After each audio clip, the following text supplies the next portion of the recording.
So if we have to order these, I guess I should title that. If you have to order them from least to greatest, it might be useful to convert each fraction to a decimal. So if you do 3 divided by 5 in your calculator, this is 0.6. And if you do 9 divided by 16 in your calculator, it's 0.5625. We can still write them as fractions when we reorder them, but this is what everything looks like when it's in decimal form. So 0.55 is the smallest, because if you compare the tens place, these two are tied in the tens place, so you go to the hundreds place. And if you compare the numbers in the hundreds place, this one has a smaller number in the hundreds place. So 0.55 comes first, because we're ordering it least to greatest. 9/16 comes next.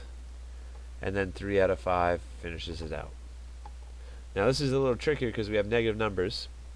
If you do 3 divided by 4 in your calculator, that's negative 0.75. 7 divided by 9 gives us negative 0.78. Let's carry out some decimals there. Negative 0.778 when I round. Okay, now remember with negative numbers, the further you go back in the negatives, the smaller you are. So like negative 100 is smaller than negative 1. So here, let's compare the tens place, and they all match. So we got to go to the hundreds place. So this one has a 0, so this has the smallest value in the hundreds place.